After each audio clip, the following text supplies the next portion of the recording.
in September or October, when we agreed to this two-part formula, it was under duress. We had protested, we held out for a very, very long time. Ultimately, we had to toe the government line. But my understanding, Ms. Chatterjee, was that this was only for the year 2021. Now, when I see that there have been record bumper collections in Jan, Feb, March, and April, I think the logic of sticking to the old formula is not there.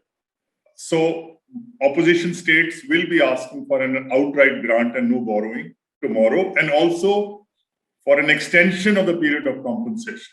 Manpreet ji, there are 14 non-BJP states which contribute to 60% of the GST revenue.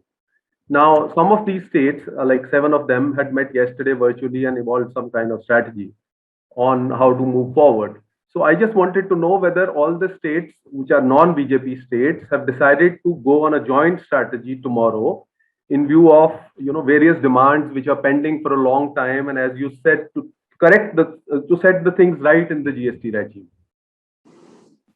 Well, I think it's not a question of whether it's opposition or whether it's BJP. I think all states, their revenues have been impacted. All states feel that since they have shared their sovereignty, they were entitled to a 14% increase.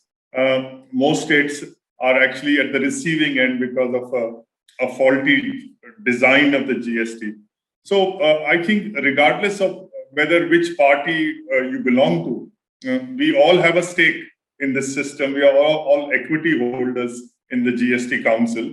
And whatever we speak is not just purely political, but also what can move India forward, and hopefully which can propel India into a different league of nations.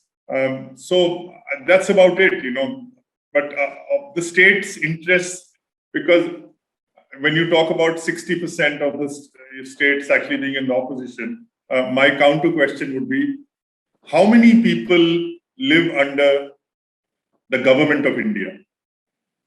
Not many, but 99% of people live under the jurisdiction of the state governments. We are in charge of health, education, social security, agriculture, everything, all welfare activities are being done by the states. So the onus of responsibility of the state government is far larger than the government of India. All we are looking for is a very fair system, and a kind of a net where the poorest of the poor may not suffer on account of either wrong decisions by government of India